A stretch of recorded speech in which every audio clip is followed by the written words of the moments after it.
Olá, aqui é o professor Roberto Venegeroles e na aula de hoje nós vamos discutir as chamadas funções geradoras de momentos, assim como o conceito de variáveis aleatórias independentes. Basicamente, no que consiste a função geradora de momento? Ela vai ser uma técnica que vai nos permitir calcular de forma mais eficiente valores esperados. Nós vamos trocar cálculos de somatórios e de integrações para esses valores esperados por cálculos de derivadas. São cálculos muito mais simples e sistemáticos de se fazer. Bem, no que consiste a função geradora de momento? Ela, por definição, o valor esperado dessa exponencial aí, né? E elevado a sx, onde x é a variável aleatória em consideração. Essa variável aleatória ela pode ser tanto discreta como contínua, não faz diferença. Então, a geradora ela é dada pelo cálculo desse valor esperado aí. Existem duas propriedades importantes dessa função geradora, né? Uma delas que é muito evidente que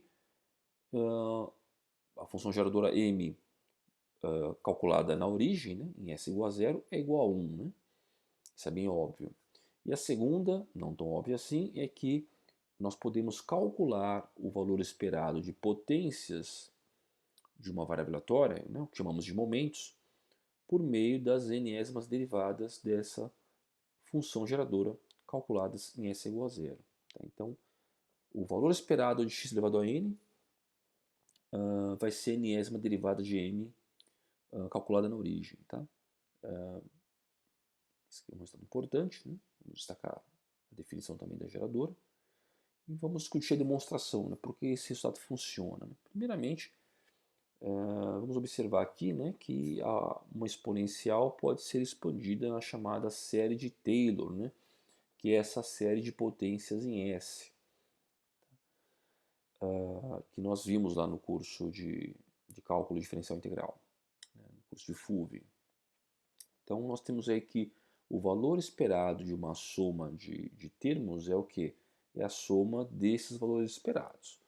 E podemos passar as potências de S para fora desses cálculos de valores esperados, porque o S é um parâmetro, né? A variável aleatória é x. E então nós temos o que aqui, né? Se nós calcularmos a enésima derivada de um termo do tipo S elevado a k sobre k fatorial, e em seguida substituir S igual a zero, o que nós vamos ter? É fácil ver que essa derivada ela vai ser zero, tanto para k maior do que n, quanto para k menor do que n. Porque se k for menor do que n, a enésima derivada vai matar, isso aí não vai sobrar nada. Para k menor do que n, para k maior do que n, vai sobrar uma potência em S, que vai se anular ao substituir S igual a zero. Então, é muito fácil ver que vai ser igual a 1, no caso específico do k igual a n, porque se nós aplicarmos aí a regra do tombo sucessivas vezes, os k's fatoriais vão se cancelar, sobrando 1. E como eu expliquei há pouco, para todo k diferente de n, né, k acima ou abaixo de n, essa derivada vai ser zero quando calculada na origem. Tá? Dito isso, tá, quando nós calculamos a enésima derivada na expressão de cima, tanto no lado esquerdo como no lado direito, concluímos que a enésima derivada da geradora calculada na origem é o valor esperado da enésima potência da variável aleatória. Né? Feito isso em S igual a zero, todos os demais termos se cancelarão. Então fica aí verificada a relação aí, que é útil. Então, vamos aplicar aí em alguns exemplos. Tá? Podemos começar com a variável aleatória binomial. Né? Como que nós calculamos a geradora? Né? A geradora aí é o valor esperado de e elevado a sx. Né? Então, o que nós fazemos? A gente calcula o valor esperado como?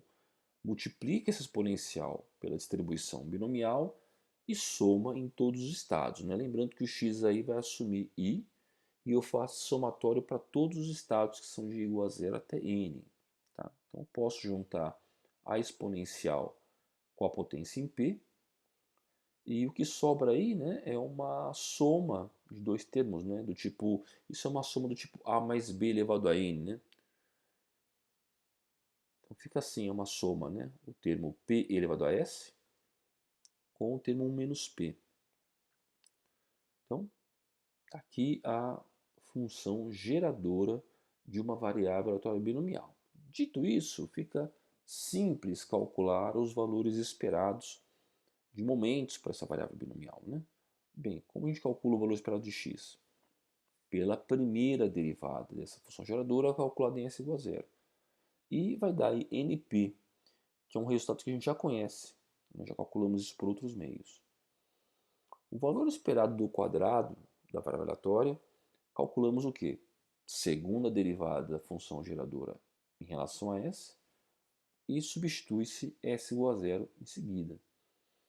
E nós chegamos num valor aí também conhecido para variável aleatória binomial, né? E, enfim, podemos também calcular o valor esperado de x ao cubo, de x à quarta, enfim, tem uma série de valores esperados que nós podemos calcular, efetuando-se enésimas derivadas da função geradora.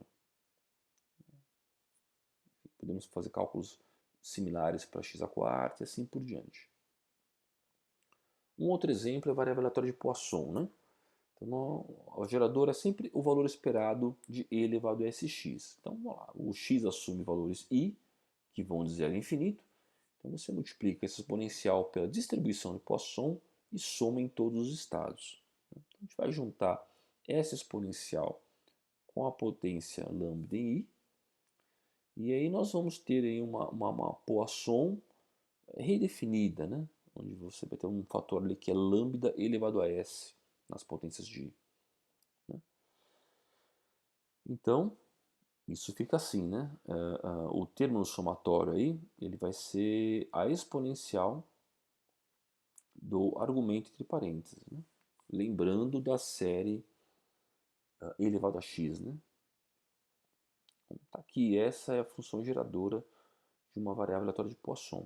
Então, para calcular os valores esperados, basta calcular as derivadas com relação a s e igualar a zero esse s em seguida. Então, o primeiro valor esperado de x, a gente calcula derivando a geradora em relação a s e substituindo s igual a zero. E chegamos aí que vale lambda, né? Também resultado já conhecido de outros meios. O cálculo do valor esperado de x quadrado vem da segunda derivada da geradora em s igual a zero. E também podemos calcular o valor esperado de x ao cubo, enfim, quaisquer potências, né, os cálculos se darão pela enésima derivada calculada na origem da geradora. Um outro exemplo é a variável aleatória exponencial, né, que nós discutimos na aula passada também. A geradora, agora essa variável é uma variável contínua, né? Então, o valor esperado de elevado a x, você faz o quê? Multiplica pela distribuição exponencial e integra em todo o espaço, né, em todo o domínio da variável aleatória. Né? E essa integral não é uma integral difícil não, né? Só juntar as exponenciais e é uma integral fácil de fazer. Né? Ela tem como resultado lambda sobre lambda menos s, desde que s seja menor do que lambda, tá? S tem que ser menor do que lambda para que a exponencial seja negativa e esse resultado possa convergir, né? Porque você vai ter uma substituição infinito para fazer ali, né? Isso só é válido para S menor do que lambda, o que não é nenhum problema, porque tudo que a gente quer é conhecer a função geradora próximo de S igual a zero. Tá? E isso é suficiente para a gente. Então tá aí a geradora da exponencial. E os cálculos de valores esperados, né? Nesse caso da exponencial, já é possível achar uma expressão fechada, né? É fácil ver que o valor esperado x elevado a n, que vai ser a enésima derivada calculada na origem, já vai ser esse valor aí. Se você fizer para n igual a 1, n igual a 2, n igual a 3, você vai perceber que a regra geral é essa aí. Um outro exemplo é a variável aleatória normal padrão, né? Que é aquela variável normal em que o mi igual a 0 e sigma igual a 1. De novo, e elevado a sz, onde z é a variável aleatória aí, multiplica pela densidade da normal padrão e integra em todo o espaço aí, que é de menos a mais infinito. Então, fazendo aí alguns agrupamentos, né? A gente pode colocar um termo em evidência para fora e vai sobrar S integral em Z para fazer, que vai dar 1. Então, a geradora vai ser e elevado a s² sobre 2. Resultado muito importante aí, tá? É bom ter em mente isso aí. Valores esperados também seguem pela mera derivação, né? Então, a derivada é sempre um cálculo fácil de se fazer. Tá? E assim por diante, tá? Um exemplo agora, variável aleatória normal, tá? É aquela que tem mi arbitrário e variância sigma² arbitrária também. Tá? Então, a relação entre a variável aleatória normal e a normal padronizada se dá pela relação de padronização. Né? Então, z é a variável padronizada, que é uma variável aleatória que tem valor esperado 0 e variância 1, e ela é relacionada com x, que tem valor esperado mi e variância sigma ao quadrado. Então, isolando aí o x, né, ele vai ser sigma z mais mi, e para calcular a geradora na variável x, o que a gente faz? O valor esperado de e elevado a sx. E a gente pode substituir o x por z. Né? Passo o termo que não depende de z para fora, né? Sobra essa outra exponencial em z por calcular o valor esperado. E o valor esperado daquela expressão ali é justamente a geradora da variável normal padrão, onde se troca S por sigma S. Tá? Feito isso, tá? Basta trazermos o Z em termos de x. Né? Primeiro vamos lembrar que a geradora aí de sigma S ela vai ser elevado a sigma ao quadrado s² sobre 2. Né? Ele é a geradora padrão, onde substituímos S por S sigma. Tá? Então está aí a expressão que é a geradora para uma variável aleatória normal ou aí arbitrária, né? Com média mi e variância sigma ao quadrado. Se você substituir sigma por 1 e mi por 0, você vai obter aí a geradora da normal padrão, que é e elevado a s² sobre 2. Está aí mais um resultado importante. Vamos discutir agora as chamadas variáveis aleatórias independentes. O conceito de dependência aí é muito próximo do que nós já vimos em aulas anteriores. Né? A gente fala que duas variáveis aleatórias x e y são independentes se o cálculo da probabilidade desses dois eventos, né, x pertence a A e y pertence a B, for dado pelo produto dessas probabilidades individuais. Tá? Então, essa é uma probabilidade aí que a gente já conhece lá de eventos independentes. Né? Isso, né, essa condição de dependência, ela equivale a isso aqui, tá? No caso discreto, a distribuição discreta vai ser uma distribuição produto, tá? Das variáveis em separado. E no caso contínuo, né, as chamadas funções de densidade de probabilidade vão ser funções produtos, tá? No caso contínuo. E isso lembrando, tá? Desde que as variáveis aleatórias sejam independentes. Se não forem independentes, não vale essa condição aí. Por que essa condição equivale à nossa definição de dependência? Bem, aí é fácil, né? Basta fazer, tanto para o caso discreto como para o caso contínuo, né? O que seria a probabilidade desses eventos, x pertence a A e y pertence a B.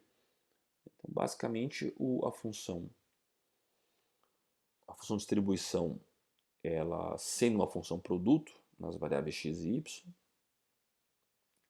o resultado que você vai ter como probabilidade é uma probabilidade de eventos independentes. E a mesma coisa acontece no caso contínuo. Né? A função de densidade conjunta, que é fxy, vai ser uma função de f, perdão, uma função de x vezes uma função de y, tá? O que permite com que a probabilidade da conjunção dos eventos seja o produto das probabilidades individuais, tá? Propriedade e independência. Vamos falar agora das chamadas variáveis aleatórias independentes. Né? Continuando esse tópico, né, nós dizemos que um conjunto de variáveis x1, x2, reticências xn são variáveis aleatórias independentes,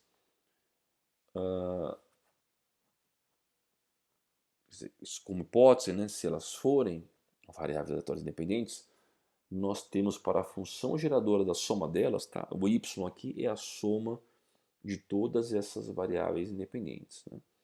Qual vai ser a geradora dela? Vamos lá. Então, a geradora na variável y, ela vai ser o quê? O valor esperado de e elevado a sy, tá? Trocamos o y aí pela soma das variáveis aleatórias independentes, que vão de x1 a xn.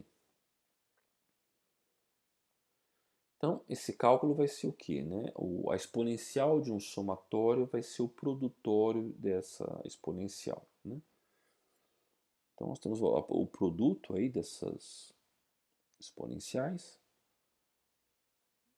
Passamos aí para chamadas funções densidades, tá? No caso contínuo. Ou somatórios nos casos discretos. Tá? Então, aí já coloquei a condição, tá, de independência, que as distribuições de densidades tornam-se casos produtos. Tá? E o resultado aí, evidentemente, vai ser a produtória das funções geradoras de cada variável aleatória individual. Tá? Então vai ser a geradora de x1 vezes a geradora de x2 vezes a geradora de x3, reticências, vezes a geradora de xn. Tá? Essa é a geradora de uma soma de variáveis aleatórias independentes. Tá? Um resultado importante para a gente anotar aqui. Exemplo, tá? Considera a soma de variáveis x1, x2, reticências xn, que sejam variáveis aleatórias binomiais e independentes. Tá? Então, eu represento assim, tá? Quando eu quero dizer que xi é uma variável aleatória binomial de parâmetros n e p, eu vou usar essa notação aí, que é a corrente, tá? X, um tio aí, e esse BNP que simboliza binomial de parâmetros ni e p, tá? Então, cada xi é uma binomial que tem parâmetros ni e p, diferentes n's e mesmos p's. Então, a geradora vai ser o quê? Para essa soma de variáveis, vai ser o produto das geradoras individuais. Então, quando nós colocamos o produto das geradoras individuais, né, elas vão diferir, nesse caso, apenas por diferentes expoentes, tá? Em n. E esses produtos aí vão dar o quê? Né? Vão ter como base a mesma expressão, né? E o expoente vai ser dado pela soma dos expoentes das geradoras individuais. Tá? Ou seja, a soma de n variáveis aleatórias binomiais independentes, ela terá como variável aleatória uma binomial de parâmetro p e somatória dos n's lá das binomiais originais. Tá? A propriedade é importante da geradora da soma de variáveis binomiais. Nós vamos explorar essas coisas bastante na nossa aula 12, tá? Que é a próxima e última aula. Vou notar aqui esse fato importante. Um outro exemplo seria das soma de variáveis aleatórias de Poisson independentes. Tá? Então, imagine que cada variável aleatória seja uma variável de Poisson com um parâmetro específico i. Tá? Então, xi é uma Poisson de parâmetro lambda i. E estamos supondo que essas variáveis todas são independentes. Então, a geradora vai ser o quê? Vai ser dada pelo produto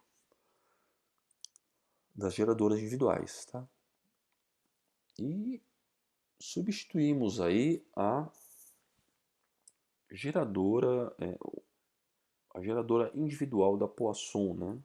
Nós já conhecemos. E esse produto aí vai dar o quê? Ele vai ter uma exponencial com somatório nos fatores lambda i. Tá? Então, nós concluímos é que se y é uma soma de variáveis de Poisson independentes,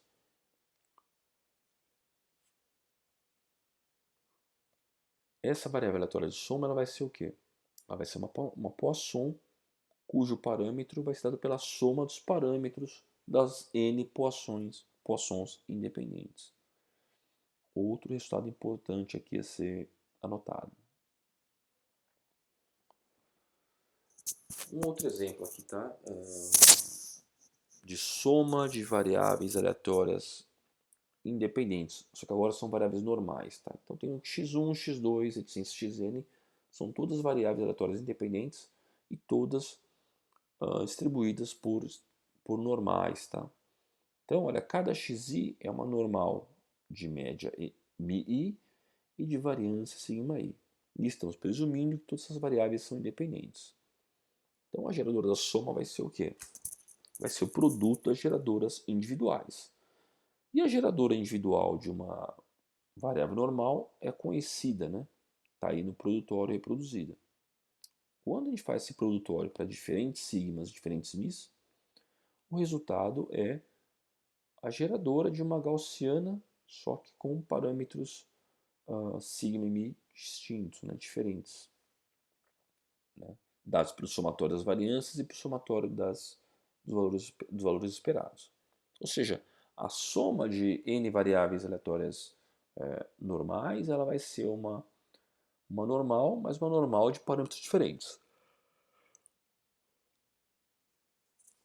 Ou seja, vai ser uma normal em que a média é dada pela soma das médias individuais e a variância dada pela soma das variâncias individuais.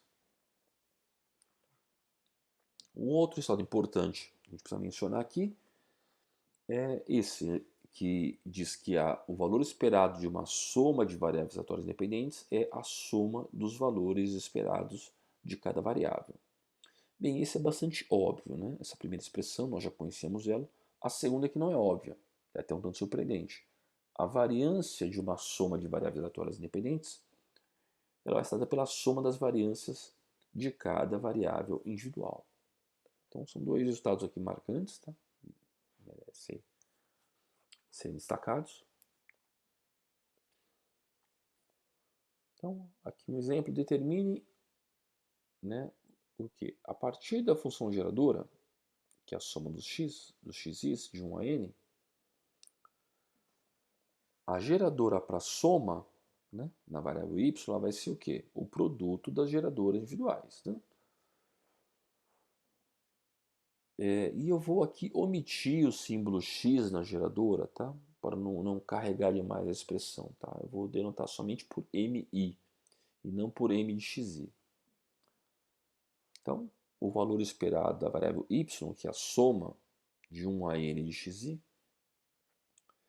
vai ser dado pelo quê? Pela derivada da função geradora, calculada em zero, em s igual a zero. Então, vamos fazer o quê? Vamos calcular a primeira derivada daquele produto de geradoras ali em cima, né? E calcular ao final em s igual a zero. Então, você vê a expressão. Tá? Então, vai ser essa sequência de cálculos aqui, tá? Então, no primeiro caso, eu vou calcular a derivada de um produto de geradoras, e aí é só usando as regras de cadeia aí, né? Então, eu vou ter derivada da primeira geradora calculada em zero, vezes todas as demais calculadas em zero, depois análogo para índice 2, e assim sucessivamente. Claro que todos os m's serão iguais a 1 na origem, né? Com exceção daqueles m's que estão derivados. Cada um deles vai dar o valor esperado da variável aleatória xi. Então, somando todos os casos, eu vou ter como resultado a soma de todos os valores esperados da variável aleatória i. Tá? Tá aqui um resultado também marcante. Para calcular o valor esperado de y ao quadrado é o que? Você vai pegar aqui o valor que acabamos de marcar, né? O valor esperado de y, e você leva ao quadrado. Você pega aquele somatório e leva ao quadrado, o resultado vai ser esse aí. Né? Vai ser a somatória para todos i's e j's dos produtos de exi por exi. XJ, né? Perdão. Então, outro resultado aqui a ser anotado. Então vamos lá, para calcular o valor esperado do quadrado dessa variável aleatória, o que a gente faz?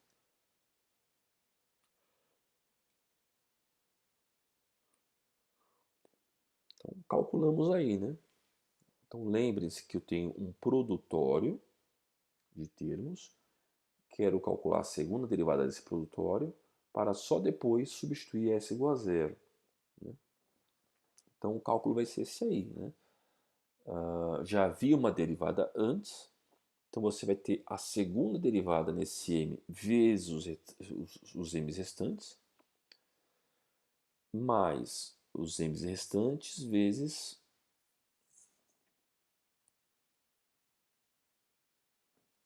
ali o segundo termo ali, né? Você vai ter a derivada em m1 na primeira linha, que já existia, vezes a derivada dos demais produtos, tá? Então, se a gente computar isso aqui, né? Vamos lembrar que, olha, cada segunda derivada de m na origem vale o valor esperado de x quadrado. As geradoras calculadas na origem são iguais a 1. A primeira derivada da geradora na origem vai ser o valor esperado da variável. E lá, pessoal, eu vou ter o produto de M2 Mn. Ao derivar aquilo igual a zero, eu vou ter o quê? Eu vou ter a somatória de todos os valores esperados, com exceção daquele de índice 1. Na segunda linha é análogo para índice 2, na última linha análogo para índice n. Tá? Fazendo essa soma aqui, nós vamos ter como resultado o valor esperado de x ao quadrado mais a soma dos valores esperados dos produtos. Tá? Isso para todos os i's diferentes de j's. Tá? No quadro anterior, né, bem, nós sabemos que a variância é o valor esperado do quadrado da variável menos o quadrado do valor esperado. Então, feito isso nos cálculos envolvidos, vai dar isso aqui, né? E nós precisamos subtrair um valor do outro. Né? Ao fazer a subtração deste valor em relação ao valor superior ali, né, nós vamos ter como resposta aí a soma das variâncias da variável xi. Tá? Isso demonstra o resultado que nós enunciamos ali atrás. Também o outro resultado notável aqui. Por fim, vamos discutir variáveis aleatórias independentes, mas também identicamente distribuídas. Então, para essas variáveis, o conceito de independência é idêntico ao que vimos no começo da aula. O detalhe a mais a ser acrescentado é que são variáveis também identicamente distribuídas. Tá? Então, são variáveis do mesmo tipo, né, que são distribuídas pelas mesmas leis de probabilidade. Tá? Nesse caso, né, de serem variáveis aleatórias identicamente distribuídas, mas também independentes, então qual que vai ser a geradora de y, que é dada pela soma dessas variáveis? Bem, ela vai ser dada pelo produtório das funções geradoras e, claro, né, no caso das variáveis serem identicamente distribuídas, cada geradora mxi vai ser uma única geradora para toda a nossa turma, tá? De acordo com esse exemplo. Então, o produtório vai virar uma potência em n para essa geradora. Vou anotar aqui esse resultado. Então, exemplos, tá? De geradoras para somas de variáveis aleatórias. IID, tá? IID aqui é um acrônimo para independentes e identicamente distribuídas, tá? Então, lembrando aqui que o y estamos definindo como sendo a soma dessas n variáveis IID. No caso do x ser uma binomial de parâmetros m e p, a variável y vai ser de parâmetros nm, p. uma poação de parâmetro lambda vai ser uma poação de parâmetro n lambda na variável y, das somas, né? E por fim, uma variável aleatória de parâmetros mi e sigma ao quadrado, feita a parametrização aí, né, para a variável y, nós vamos ter uma normal de parâmetros n mi,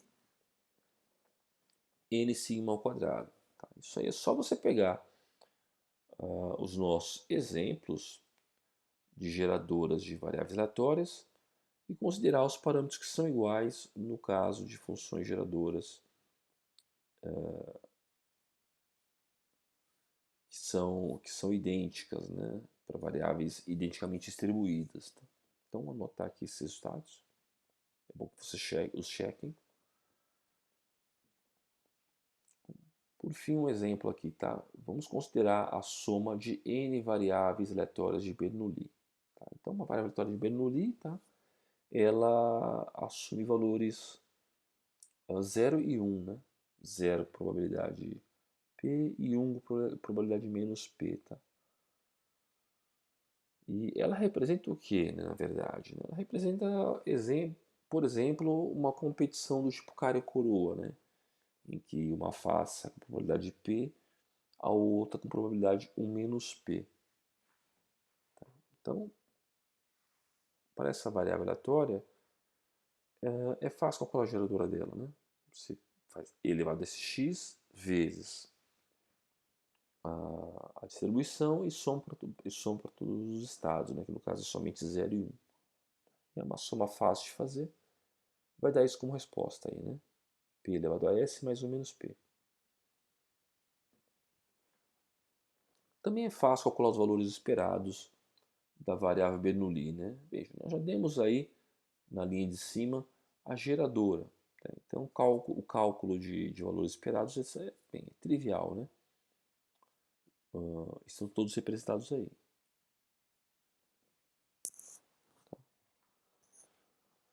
No caso agora a geradora da variável y é o que? É a geradora da soma das n variáveis aleatórias, tá? Então a n-ésima potência de m em x, tá? Para um único, vai ser a geradora para uma única variável multiplicada n vezes por si mesma, né? Então vai ser uma potência n-ésima aí, tá? Isso aqui nos lembra bastante da binomial, né? Remarcar esse resultado. O que eu sugiro para vocês é que vocês ao menos reproduzam todos esses resultados, tá? Porque eles vão ser importantes para a nossa próxima aula sobre o teorema central do limite, tá? Eu vou ficar por aqui e daqui a pouco eu vou lançar a aula 12, que vai ser a nossa última aula, tá? Então, até mais.